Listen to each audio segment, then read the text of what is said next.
Hello friends, welcome to DS classes. और आज हम स्टार्ट करने वाले हैं सीएचएसएल के लिए प्रैक्टिस सेट, जिसमें प्रीवियस क्वेश्चन भी इंक्लूड होंगे। जैसा कि आपकी स्क्रीन पर एक क्वेश्चन दिखाई दे रहा होगा, एवरेज से रिलेटेड क्वेश्चन है ये कि 8 व्यक्तियों में से 65 किलोग्राम वजन वाले व्यक्ति को एक नए व्यक्ति द्वारा प्रतिस्थापित किए जाने पर उनका औसत वजन 1.5 kg बढ़ जाता है, तो नए आदमी का कितना वजन होगा। सिंपल क्वेश्चन है।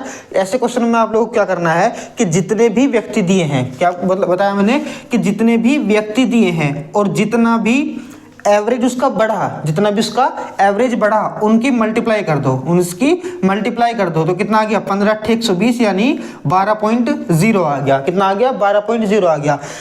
मतलब 1.5 एवरेज बढ़ा, 1.5 kg एवरेज उसका बढ़ा, तो 8 व्यक्तियों में से बढ़ा, तो 8 गुना 1.5 kg तो कितना आ गया 120 यानी 12 आ गया, मतलब 12.0 आ गया। तो 12 ये कितना, मतलब ये 1.5 kg बढ़ा, ये एवरेज था, लेकिन रियल कितने किलोग्राम बढ़ा 12 किलोग्राम बढ़ा। अब ये 12 किलोग्राम वो जो 65 किलोग्राम वाला व्यक्ति जो था ना उससे प्लस कर दो, तो 65 किलोग्राम वाला व्यक्ति बढ़ा। तो अब क्या, जो उसका जो नया व्यक्ति जो नया व्यक्ति जो अंदर आया, मतलब नया व्यक्ति का जो वजन हुआ वो कितना था 5 और 2 7 और 6 और 1 7 आया। कितना 77। इसका जो 77 kg का जो व्यक्ति था, जो नया व्यक्ति जो था उसका वजन कितना था, उसका था 77 किलोग्राम उसका वेट था भाई नए व्यक्ति का। ठीक है, तो ये क्वेश्चन सिंपल था, करना कुछ नहीं। क्वेश्चन में 8 व्यक्ति है, जितना भी एवरेज बढ़ता है उनकी मल्टीप्लाई कर दो, कितना बढ़ा 12 किलोग्राम बढ़ गया, और 12 किलोग्राम 65 से जो व्यक्ति से प्रतिस्थापित हो रहा ना उसमें ऐड करके लिख दो, 77 किलोग्राम आपका आंसर आ जाएगा भाई। ठीक है, अगला क्वेश्चन देखो। अगला क्वेश्चन स्क्रीन पर दिखाई दे रहा होगा, ये किससे रिलेट करता है। अगला क्वेश्चन ये किससे रिलेट करेगा, हाँ ये करेगा आपका ऑप्शन से रिलेटेड कि यदि ए एक न्यूनतम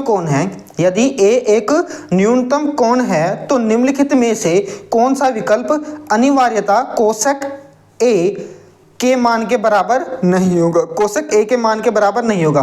देखो, अगर मैं 1/sin a की बात करूं तो हमेशा मैं इसको कोसेक ए ही लिखूंगा, क्योंकि ये आइडेंटिटी है, इसकी ट्रिग्नोमेट्री की आइडेंटिटी है, तो पहला तो हो गई होगा, तो पहला सही हो जाएगा। उसके बाद है कोट ए अपॉन कोस ए, यानी कोट को मैं लिख सकता हूँ कितना कोस ए अपॉन साइन ए, और अपॉन में क्या आ गया कोस ए अपॉन 1। देखो इससे ये कट गया, ये ऊपर पहुंच गया, तो इसको भी मैं लिख सकता हूँ 1/sin ए। तो 1/sin ए पहले से क्या दिखा रखा पहले के कोसेक ए, उसके बाद था 1/cos ए, क्या दिखा रखा 1/cos ए, और 1/cos ए जो होता है वो हमेशा होगा आपका sec ए। क्या होगा sec ए हो जाएगा। यही आपका ऑप्शन नंबर क्या हो जाएगा, ऑप्शन नंबर सी नहीं होगा, मतलब ऑप्शन नंबर सी जो है वो बिल्कुल करेक्ट आंसर हो जाएगा, ऑप्शन नंबर सी, क्योंकि 1/cos क्या होता है 1/cos होगा आपका sec, क्या होगा sec हो जाएगा भाई। ठीक है, चलो अगले क्वेश्चन पर बनाओ। अगला क्वेश्चन स्क्रीन पर कुछ इस तरीके से दिखाई दे रहा होगा कि गलत वजन का उपयोग करके दुकानदार चावल खरीदते और बेचते समय 6% की बेईमानी करता है। यानी अगर वो खरीदता है भाई तो भी वो 6% का प्रॉफिट में है। अगर वो बेचता है तो भी वह 6% के प्रॉफिट में है, कोई दिक्कत नहीं है। अच्छा, बेईमानी करता है, उसका लाभ प्रतिशत कितना है, दशमलव के 2 अंकों तक हमें ज्ञात करना, देखो सपोज करो उसकी कोई वस्तु 100 रुपये की वस्तु थी, तो 100 रुपये की वस्तु खरीदते समय वो 94 रुपये की खरीद रहा, तो यानी 94 रुपये की वो खरीद रहा भाई। ठीक है, और बेचते समय वो कितना की बेच रहा 106 की बेच रहा, तो यहाँ भी उसे मतलब 100 रुपये की थी वस्तु, 94 रुपये की खरीद रहा, तो 6 का प्रॉफिट उसे यहाँ भी हो रहा। अब 100 रुपये की वस्तु थी और 106 रुपये की वो बेच रहा, 6 उसको यहाँ भी प्रॉफिट हो रहा। तो हम क्या लिखेंगे, प्रॉफिट परसेंटेज निकालने के लिए सबसे आसान तरीका क्वेश्चन में क्या पूछा, दशमलव के 2 स्थान तक पूछा है भाई। ठीक है, तो आसान तरीका क्या है कि 106 जब वो बेच रहा है, जब वो कॉस्ट प्राइस यानी मतलब बेचता है, सेलिंग प्राइस अपॉन में क्या होगा हमेशा कॉस्ट प्राइस तो होगी, तो 94 को रखो नीचे। देखो बेचते समय 106, खरीदते समय 94, और इंटू में कर दो 100, इंटू में क्या कर दो 100, 2 अंकों तक पॉइंट निकालना है इसका। तो क्या करेंगे हम, इसकी मल्टीप्लाई करने के बाद क्या करेंगे, अगर 2 से मल्टीप्लाई कर दो, 2 पंजे 10 और 2 तिया 6, 2 चौक 8 और 2 सत्ते 14, कितना आ जाओगा, ये आ गया आपका 5300। कितना आ गया 5300 डिवाइड बाई 47, तो इसका लगभग आपको बनेगा 112.76%। ठीक है, तो कितने परसेंट का प्रॉफिट हो रहा है, 12 पॉइंट लगभग हो रहा है आपका, 100 में से डिवाइड कर दो तो 12.76, या फिर लगभग बोल सकता हूँ 12.77%। कितना 12.77% इसका राइट आंसर हो जाएगा। 5300 को 47 से डिवाइड करेंगे तो आ जाएगा 112.76, जो कि लगभग होगा 12.76 के बराबर। अगर 100 से कितना ज़्यादा है, 12.77 ज़्यादा है भाई। ठीक है, चलो अगला क्वेश्चन लगाओ स्क्रीन पर। अगला क्वेश्चन स्क्रीन पर कुछ इस तरीके से दिखाई दे रहा होगा कि एक वृत्त में ए बी और सी डी 2 व्यास हैं। छोटा छोटा क्वेश्चन बनाओगे छोटे छोटे तरीके से। ठीक है, हमारे पास कोई एक वृत्त दिखा रखा भाई, ये दिखा दे, एक वृत्त दिखा रखा, इसमें कह रहा ए बी, ये रहा ए और बी, और एक सी डी एक व्यास है, सी और डी एक व्यास दिखा रखा। ठीक है, कोई दिक्कत नहीं, ये सेंटर था ना इसका, सेंटर से होते हुए जो त्रिज्या जाओगी, मतलब जो जिया जाओगी वो उसका व्यास कहलाएगा। जो एक दूसरे के लंबवत है, एक दूसरे के लंबवत भी बना दिया, यानी कितने डिग्री का कोण बनेगा चारों ओर, 90 डिग्री का कोण बनेगा। जीवा AC की लंबाई बतानी है, जीवा AC, तो AC से A को C से मिला दिया, जीवा बना दी। AC की लंबाई देखो, ये जब 90 डिग्री का कोण है तो ये सब आपको नहीं दिखाई दे रहा कि समकोण त्रिभुज बन गया। तो समकोण त्रिभुज के सामने वाली भुजा AC का वर्ग यानी कर्ण का वर्ग प्लस बाकी 2 भुजाओं के वर्गों के योग के बराबर होती है, यानी AO का स्क्वायर प्लस CO का स्क्वायर। सही है, अब ध्यान से देखो, AO और CO क्या है, AO बराबर है CO, क्योंकि ये क्या है, इसकी रेडियस है। क्या है इसकी, ये इसकी त्रिज्या है भाई। क्या है इसकी, ये इसकी त्रिज्या है भाई। कोई दिक्कत, अरे ध्यान से देखो, सेंटर से परिधि तक की दूरी त्रिज्या तो कहलाएगी, तो सेंटर से परिधि तक की दूरी त्रिज्या होगी, तो AO और CO इसकी क्या हो जाएगी, त्रिज्या हो जाएगी भाई। ठीक है, तो AC का होल स्क्वायर और AO कितना है, AO एक्चुअल में अगर मैं ध्यान से देखूं, AO जो हमें दिखाई दे रहा है, AO बराबर हो जाएगा AB का हाफ। कितना हो जाएगा, AB का आधा हो जाएगा भाई। देखो AB का आधा हिस्सा ही तो है AO, कोई दिक्कत नहीं है।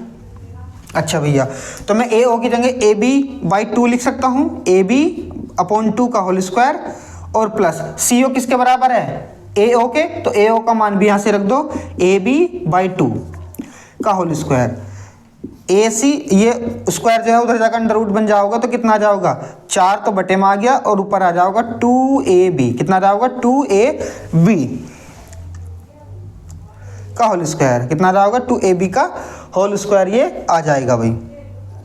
ठीक है, अब देखो 2 दूनी 4, और AC का मान अगर मैं निकालना चाहूँ, इसके अंडर रूट से इसका रूट कट गया, तो AB और 2 अंडर रूट में आ गया भाई, 2 अंडर रूट में आ गया। ठीक है, तो ये इसका बिल्कुल करेक्ट आंसर हो जाएगा भाई। ठीक है, ये इसका बिल्कुल करेक्ट आंसर हो जाएगा। चलो, ये भी आराम से बना लिया हमने आसानी से। इसका अगला क्वेश्चन है स्क्रीन पर। अगला क्वेश्चन जो स्क्रीन पर वो आपके लिए होमवर्क दे रहा हूं मैं। अगला क्वेश्चन जो स्क्रीन पर है वो आपके लिए होमवर्क है, तो इस क्वेश्चन को आप होमवर्क में बनाना भाई। ठीक है, इस क्वेश्चन को क्या करना है, होमवर्क में आप लोगों के लिए क्वेश्चन दे दिया गया है, तो इसका आंसर मुझे कमेंट बॉक्स में बताओ। ठीक है, चलो अगला क्वेश्चन लगाओ। अगला क्वेश्चन स्क्रीन पर है, यदि 15 लड़के 5 दिनों में 900 रुपये कमाते हैं तो 20 लड़के 7 दिनों में कितना कमाएंगे। सबसे बेहतरीन चीज है MDH फॉर्मूला है एक इसकी तरह, MDH बराबर M1 D1 H1 और M1 M2 D2 और H2। ठीक है, M का मतलब होता है महीने, दिन और या मंथ भी बोल सकते हैं, मैन दिन और घंटे, यानी आदमी दिन और घंटे भी बोल सकते हैं। तो MDH वाला फॉर्मूला लगाओगे। इसमें क्या करेंगे कि 15 पहली कंडीशन है 15 लड़के 15 दिनों में, और वर्क कितना है 900 रुपये कमाते हैं, 900 रुपये कमाते हैं, बराबर कर देंगे इसको कि 20 लड़के 7 दिनों में, 20 लड़के 7 दिनों में कितने रुपए कमाएंगे भाई, कितने रुपए कमाएंगे। तो सिंपल सी बात है 5 तिया 15 और 5 चौक 20, 5 चौक 20,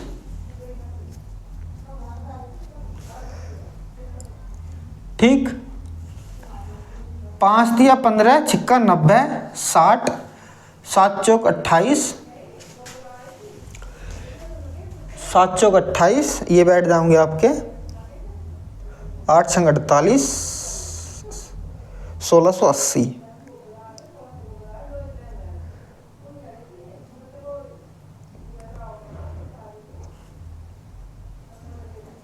बीस है ना,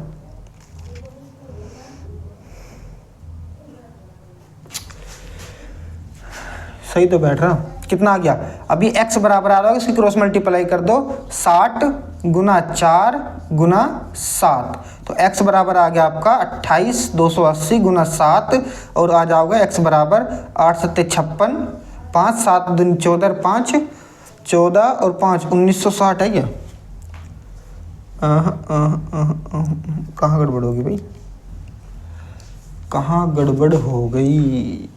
5 तिया 15, 5 चौक 20, एक सेकेंड दोबारा पढ़ो क्वेश्चन को कि 15 लड़के 5 दिनों में 900 रुपये कमाते हैं।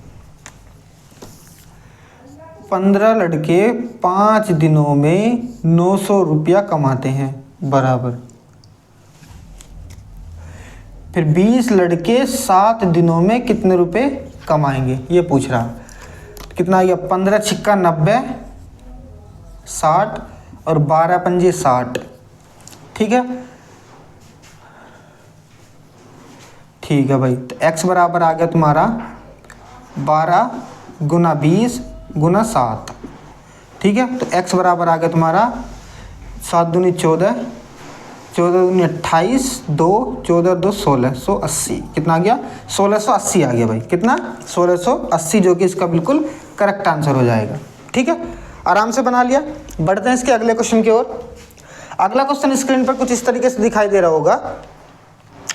अगला क्वेश्चन स्क्रीन पर कुछ इस तरीके से दिखाई दे रहा होगा कि एक निश्चित बिल पर 35% की एकल छूट, मतलब 35% तो एक दे रहा डिस्काउंट, ठीक है। और उसके बाद कह रहा कि 20 एवं 20% की क्रमिक छूटों का अंतर 22 रुपये था। बिल की राशि बताओ। देखो, एक तो सिंपल दे दी कैलकुलेशन करने के लिए बाद में कि 35% है, एक दे दिया कि 20% और 20% दो डिस्काउंट है, तो एकल छूट किसके बराबर हो जाएगी, -20, सक्सेसिव वाला फॉर्मूला लगाओगे, -20 और प्लस 400, प्लस कितना 400 डिवाइड बाय 100, तो कितना बचा, 2 0 से 2 0 खत्म, ये आ गया आपका 44 माइनस के और प्लस के 4, तो कितना बचेगा 20 और 20 40 हो ना, 20 और 20 40, 40 में से 4 गए आपके माइनस के 36, ठीक है 36%। देखो 35 और 36 का अंतर दिखा रखा है इसने, कितना 35 और 36 का अंतर दिखा रखा है, यानी 36% माइनस 35% दो छूट के बराबर दिखा रखा है। 22 रुपये था, 22 रुपये था, तो कितना बचा 1% बचा, बराबर कितना आ गया 22, और 1% बटे यानी 1/100 बराबर 22, तो 1 की वैल्यू कितनी आ जाओगी, ये आ जाओगी 2200, कितनी आ जाओगी 2200, जो कि आपका बिल्कुल करेक्ट आंसर है। आराम से हमने बना लिया क्वेश्चन, आराम से हमने क्वेश्चन ये पूरा कर लिया भाई, ठीक है। ये क्वेश्चन क्या हमने आराम से पूरा कर लिया। चलो अगले क्वेश्चन पर बनाओ। अगला क्वेश्चन स्क्रीन पर दिखाई दे रहा होगा कि एक बेलन का कुल पृष्ठीय क्षेत्रफल ज्ञात करें यदि उसके आधार का व्यास 28 सेंटीमीटर और ऊंचाई 70 सेंटीमीटर है, और पाई का मान हमें 22/7 लेना है। पाई का मान कितना लेना है हमें 22/7 लेना है भाई, ठीक है। तो सबसे पहले मुझे बताओ कि इसमें क्या क्या दे रखा है, क्या क्या दिया हुआ है। कुल पृष्ठीय क्षेत्रफल ज्ञात करना है, आधार का व्यास दे दिया, कितना दे दिया आधार का व्यास, तो यानी d बराबर कितना दे दिया 28 सेंटीमीटर। तो इससे r बराबर कितना निकल जाओगा, इससे निकल जाओगा भैया r बराबर आपका 14 सेंटीमीटर। कितना आ जाओगा, 14 सेंटीमीटर। उसके बाद हाइट दे दी इसने 70 सेंटीमीटर। हाइट कितनी दे दी, 70 सेंटीमीटर इसने हाइट दे दी। पृष्ठीय क्षेत्रफल, कुल पृष्ठीय क्षेत्रफल यानी TCS निकालना है। क्या निकालना है, टोटल TSA निकालना है, टोटल सरफेस एरिया निकालना है। तो उसका बेलन का टोटल सरफेस एरिया क्या होता है, 2 पाई r और h प्लस r। कितना होता है, h प्लस r। तो 2 और पाई का मान लेना था हमें 22/7 और r का मान मेरे पास 14 और h का मान कितना मेरे पास 70 प्लस 14। ठीक, कोई दिक्कत हो तो मुझे बताओ। 7 दूनी 14 और 22 चौक 88 और गुना कितना 84। तो 84 और 88 कितना बन जाएगा आपका, 84 और 88 आपके लिए कितना बन जाएगा भाई, 84 और 88 बन जाएगा 7392 सेंटीमीटर स्क्वायर, जो कि बिल्कुल करेक्ट आंसर होगा आपकी स्क्रीन के अकॉर्डिंग। 7932 ठीक है भाई, कितना बन जाएगा 7392। हाँ बिल्कुल सही है। ठीक है, चलो अगला क्वेश्चन स्क्रीन पर लगाओ। अगला क्वेश्चन स्क्रीन पर लगाओ कुछ इस तरीके से। अगला क्वेश्चन, एक दुकानदार ने वस्तु को उसके अंकित मूल्य पर 15% की छूट देकर 1326 रुपये में बेचा। वस्तु का अंकित मूल्य बता। बहुत ही आसान चीज है। 15% की बात कर रहा तो 15% की बात कर रहा तो 15% की फ्रैक्शन वैल्यू क्या होगी, 15% की फ्रैक्शन वैल्यू हो जाएगी 15 बटे कितना 100, 15 बटे 100। तो 15 बटे 100 क्या हो जाएगा भाई, 5 तिया 15 और 5 दूनी 10 यानी 20। तो नीचे वाली वैल्यू हमेशा क्या होगी, MP हो जाएगी यानी मार्क प्राइस हो जाएगी, और ऊपर वाला क्या हो जाएगा, डिस्काउंट। और इन दोनों को जो जोड़ के लिखूंगा वो आ जाएगा आपका सेलिंग प्राइस। कितना आ जाएगा, सेलिंग प्राइस। तो कितना आ जाएगा 23। इन दो डिस्काउंट है ना, इन दोनों का माइनस करके जो आऊगा 17। ठीक है, अब देखो क्या देखो क्वेश्चन में, छूट देकर बेचा जाता है। तो यानी सेलिंग प्राइस कितने पे बेच रहा, 17 पे बेच रहा, लेकिन वहां क्या कर रहा, यो 1326 रुपये में बेच रहा, 1326 रुपये में ये बेच रहा है भाई। तो 17 अगर इसको ब्रेक करेंगे, 17 सत्ते और 17 सत्ते और ये 17 28 का यानी 78 बार जाओगा। कितना बार जाओगा, 78 बार। और 78 बार जब जाने के बाद इन दोनों की गुना कर दो, मार्क प्राइस निकल कर जाओगा, 20 गुना 78। तो आपका मार्क प्राइस कितना आ जाओगा, मार्क प्राइस आएगा 8 दूनी 16, 7 दूनी 14 और 1 1560 रुपये। कितना जाओगा 1560, जो कि ऑप्शन नंबर डी जो है आपका बिल्कुल करेक्ट आंसर हो जाएगा। कितना हो जाएगा 1560, जो है कि स्क्रीन पर आपको दिखाई दे रहा होगा 1560 बिल्कुल इसका करेक्ट आंसर हो जाएगा। अगला क्वेश्चन स्क्रीन पर लगाओ। अगला क्वेश्चन कुछ स्क्रीन पर जो है एसएससी के हर एक एग्जाम में पूछा जाता है, जैसे सीएचएसएल ले लो, एमटीएस ले लो, जीडी ले लो, सीपीओ ले लो, चाहे जो एसएससी का एग्जाम ले लो, ऐसा क्वेश्चन आपको हर जगह देखने को मिलेगा। क्या कह रहा कि अगर k + 1/k का मान 2 दे दिया जावे तो आप मुझे बताओ कि s k गुना k का मान क्या होगा। बहुत सिंपल क्वेश्चन है।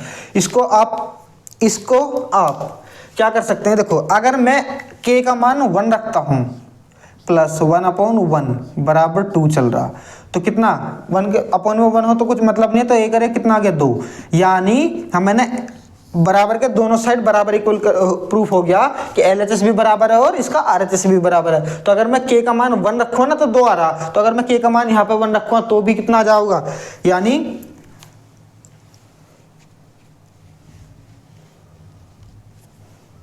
कितना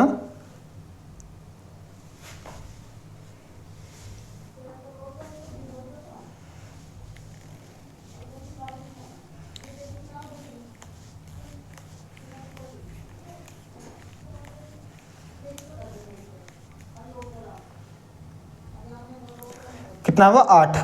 कितना है ये 8 है भाई, कितना है ये 8 था, मैंने S लिख रखा, टाइपिंग में थोड़ी मिस्टेक होगी भाई, 8। क्वेश्चन में ठीक कर दूंगा मैं, तो कितना करेगा 8 गुना 1 बराबर कितना आ गया 8 एकम 8, जो कि आपका ऑप्शन बिल्कुल सही हो जाएगा। कौन सा 8, यानी ऑप्शन नंबर बी जो है वो बिल्कुल आपका करेक्ट आंसर हो जाएगा भाई। ठीक है, तो ये 10 क्वेश्चन थे। मैं अभी इस वीडियो में सिर्फ 10 क्वेश्चन करवा रहा हूँ, इससे अगले वाली जो वीडियो में है बाकी के जो क्वेश्चन है वो उसमें कवर करा देंगे, क्योंकि वीडियो ज़्यादा लंबी हो गई है। तो यहीं पर मैं समाप्त करता हूँ इस वीडियो को। तो प्लीज़ वीडियो को अगर अगला पार्ट देखना है तो कमेंट करके मुझे बता दो, मैं डायरेक्ट इसके बाद ही अगली वीडियो अपलोड कर दूंगा। धन्यवाद।